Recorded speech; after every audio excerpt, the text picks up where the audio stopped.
Halo sahabat KSP Agro, pada video kali ini kita akan belajar mengenai pengendalian hama tikus. Tikus merupakan salah satu hama yang cukup penting pada perkebunan kelapa sawit. Sebagaimana yang sudah kita ketahui, tikus dapat mengakibatkan penurunan hasil panen yang cukup besar jika tidak dikendalikan. Satu ekor tikus itu dapat memakan sampai kurang lebih 25 gram mesokap per hari, atau bisa berdasarkan bobot tubuhnya. Biasanya tikus bisa memakan mesokap 10-15% dari bobot tubuhnya. Studi menunjukkan bahwa tanpa adanya tindakan pengendalian populasi tikus di lapangan itu bisa mencapai 500-600 ekor tikus per hektar. Itu berdasarkan hasil studi dari Brian J. Wood, peneliti tikus yang sudah cukup terkenal, sehingga perlu dilakukan sensus untuk mengetahui tingkat serangan tikus, sehingga kita bisa menentukan strategi pengendalian yang tepat dan efisien untuk mengendalikan tikus. Keakuratan hasil sensus itu ditentukan oleh keakurasian pengamatan serangan di lapangan. Biasanya akurasi ini dipengaruhi oleh kondisi pokok. Pokok yang tinggi cukup sulit untuk kita lakukan pengamatan, sehingga terkadang menjadi kendala kita pada pokok yang tinggi untuk melakukan sensus tikus. Untuk waktu pengamatan sensus tikus yang paling tepat dilakukan sebelum panen. Karena jika dilakukan setelah panen, maka serangan pada buah masak yang akan kita hitung sebagai serangan tikus itu akan menjadi bias, ya, karena saat panen buah matang terangkut yang terdapat serangan tikus, sehingga data serangan tikus kurang akurat. Baik, jadi tujuan pengendalian tikus adalah yang pertama menurunkan tingkat serangan pada batas ambang ekonomi. Yang kedua adalah menurunkan populasi tikus di lapangan pada batas yang tidak merugikan secara ekonomi.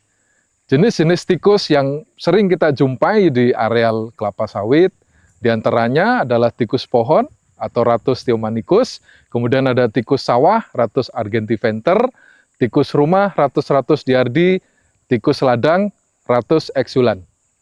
Baik, sebelum kita melakukan pengendalian tikus, ada hal-hal yang harus kita ketahui mengenai karakteristik tikus, terutama dari segi reproduksi. Menurut Priambodo, peneliti tikus dari Institut Pertanian Bogor, menjelaskan bahwa reproduksi tikus ini sangat tinggi, didukung oleh beberapa faktor, yaitu yang pertama adalah matang seksual itu cepat, rata-rata 8 minggu. Masa bunting singkat, rata-rata 4 minggu. Birahi itu timbul dengan cepat juga 24-28 jam setelah melahirkan. Tikus melahirkan sepanjang tahun sampai tidak mengenal musim, sehingga tikus termasuk hewan poliestrus. Jumlah anak berkelahiran tikus cenderung tinggi, antara 3-12 ekor. Rata-rata 6 ekor. Biasanya dari jumlah anak tikus tersebut akan lebih banyak betinanya, ya, sehingga itu juga menjadi pengaruh perkembangan populasi tikus semakin cepat pada satu keturunan. Salah satu kemampuan indera tikus yang paling penting adalah indera penciuman, di mana tikus itu indera penciumannya sangat kuat dan jauh. Range penciumannya untuk mencari makan harian dia bisa mencapai 40-80 meter. Oke, baik, gejala serangan tikus dapat terjadi di TBM atau tanaman belum menghasilkan, dan juga di TM, tanaman menghasilkan. Gejala tikus di TBM itu bisa kita lihat gejalanya. Tikus dapat memakan bagian pangkal batang sawit, di mana ini bisa menimbulkan kerugian yang cukup besar karena bisa sampai mematikan bibit sawit yang baru kita tanam. Untuk gejala serangan di TM, itu dapat kita lihat serangannya di buah sawit, baik itu buah mentah ataupun buah masak, di brondolan, dan yang paling merugikan adalah gejala serangan pada bunga kelapa sawit. Ketika tikus memakan bunga kelapa sawit, ini akibatnya akan jauh lebih besar dibanding tikus yang memakan buah kelapa sawit. Di bunga kelapa sawit, disitulah tempat berkembang biak serangga penyerbuk, yaitu Eladobius cameronicus, sehingga jika serangan tikus lebih banyak menyerang pada bunga sawit, terutama di bunga jantan, itu akan merugikan lebih besar karena dapat mengakibatkan pembentukan buah atau penyerbukan kurang sempurna. Sehingga hubungannya adalah ke nilai fruit set dari sawit atau pembentukan buah sawit kurang sempurna, kurang maksimal, yang dapat mengakibatkan pada penurunan berat janjang kelapa sawit. Sensus tikus dapat dilakukan dengan mengambil sampel kurang lebih 5% sampai 10% dari jumlah populasi pokok satu blok. Kita dapat mengambil sampel untuk di TBM biasanya kita lakukan sebanyak 10%, untuk di TM kita mengambil sampel sebanyak 5%. Untuk pengambilan baris sampel yang biasa kita lakukan adalah kita mulai dari baris ketiga. Kemudian untuk di TBM itu biasanya kita ada kelang 20 baris, ya. Jadi kalau untuk di TBM itu dari mulai baris 3, baris 23, baris 43, 63, 83 sampai baris terakhir di blok tersebut. Untuk di TM biasanya kita lakukan mulai baris ketiga, kemudian kita kelang 10 baris. Seperti mulai dari baris ketiga, 13, 23, 33, 43, dan seterusnya sampai di baris terakhir di blok tersebut. Sensus tikus seperti yang sudah kita sampaikan tadi di awal, sebaiknya dilakukan sebelum dilakukan pemanenan di blok tersebut. Hal itu dilakukan untuk mendapatkan data atau hasil sensus seakurat mungkin. Jadi serangan pada buah, pada bunga, pada brondolan bisa kita hitung secara aktual dalam masa sensus sebelum panen. Perhitungan sensus dilakukan dengan cara menghitung jumlah pokok terserang dibandingkan dengan jumlah total pokok yang kita amati dikali 100%. Tingkat serangan tikus kita kategorikan menjadi serangan ringan, sedang, dan berat. Untuk serangan ringan itu di bawah 3%, serangan sedang itu 3% sampai 5%, kemudian serangan berat di atas 5%. Untuk tingkat serangan berat di atas 5%, wajib kita lakukan pengendalian total seluruh pokok yang ada dalam satu blok tersebut. Untuk pengendalian tikus, kita lakukan dengan sistem kampanye atau campaign. Biasanya, campaign pengendalian tikus kita lakukan minimal 3 rotasi. Syarat kita melakukan campaign adalah kita melakukan pengendalian dengan rotasi dengan jarak 7 hari dari rotasi 1 ke rotasi 2, kemudian ke rotasi ketiga. Pengendalian tikus kita anggap tuntas jika hasil campaign umpan yang kita berikan itu kurang dari 20% dari umpan yang kita berikan untuk mengendalikan tikus. Pengendalian tikus dapat kita lakukan dengan berbagai macam cara. Di antaranya pengendalian secara kultur teknis, pengendalian secara biologi, dan juga pengendalian secara kimiawi. Pengendalian secara kultur teknis dapat kita lakukan dengan cara melakukan perumpukan ketika kita melakukan land clearing sesuai dengan SOP.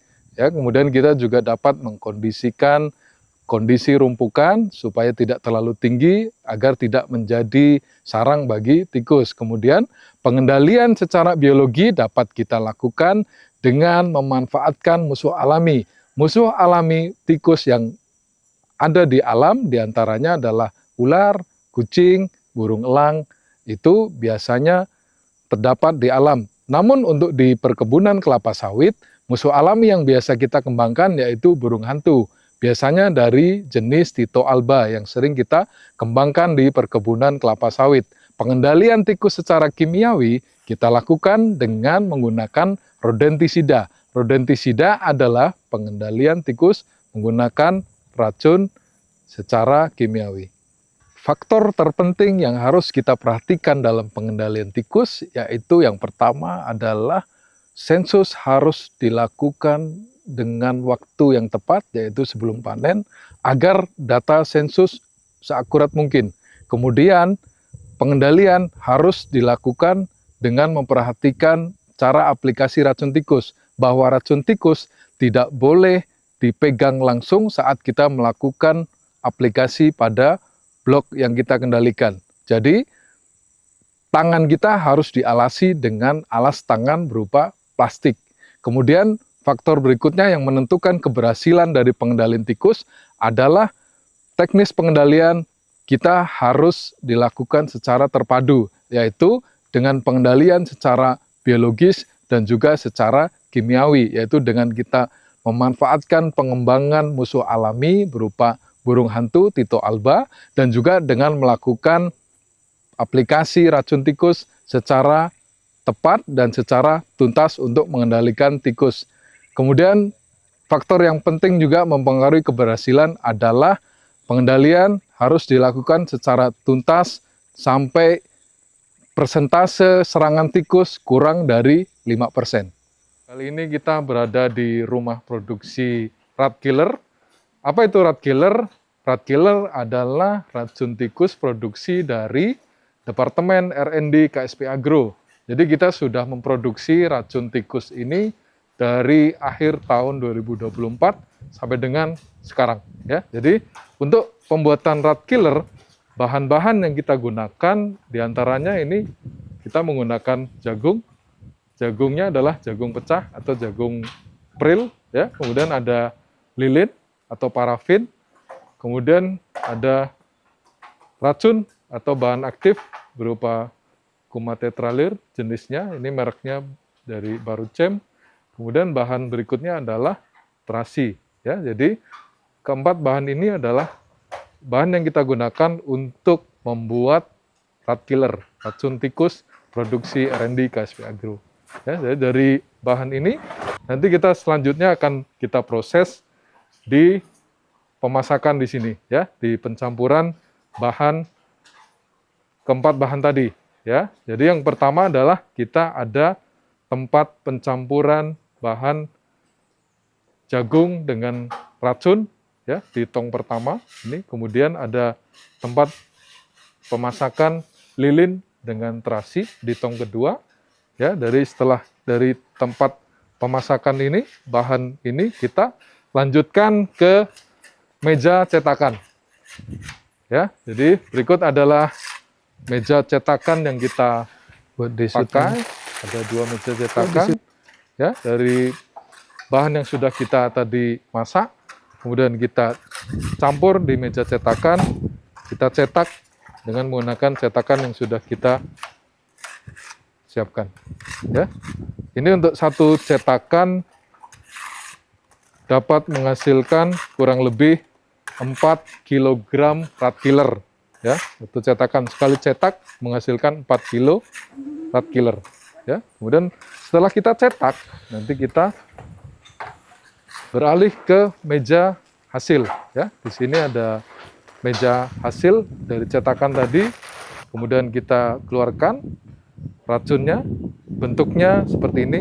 Ya, rat killer kita. Ini untuk hasil kita diamkan dulu selama kurang lebih 1 malaman supaya nanti saat kita packing kondisi rat kill atau racun ini sudah dingin, dan nanti ketika kita packing itu tidak lagi ada uap air yang terkandung di dalam racun ini, rat killer. Ya, setelah kita tunggu sampai dingin, kemudian kita lakukan pengemasan. Ya, packing yang kita lakukan seperti ini hasil akhirnya. Ya, merek dari racun tikus yang diproduksi oleh R&D KSP Agro adalah rat killer 0,075 WB. Ya, Rodenticida rat killer. Setiap kemasan ini isinya 4 kg. Ya. Kalau kita kalibrasikan untuk jumlah rat killer 1 kilo itu kurang lebih 200 butir. Untuk aplikasi di lapangan itu kita dosisnya 1 butir per pokok. Ya, jadi kalau ini kita nanti bisa hitung 4 kg ini bisa untuk 400 pokok aplikasi di lapangan. Ya, ini untuk aplikasi di TM ataupun TBM. Ya, hal yang harus diperhatikan adalah seperti yang sudah kita sampaikan tadi, saat kita aplikasi rat killer itu kita tidak boleh menggunakan tangan kosong. Ya, jadi wajib menggunakan sarung tangan plastik, ya, yang berbahan plastik. Tidak boleh menggunakan kain ataupun karet, wajib menggunakan sarung tangan plastik. Ya, jadi demikian untuk proses produksi sampai ke pengemasan dari racun tikus produksi R&D KSP Agro. Terima kasih.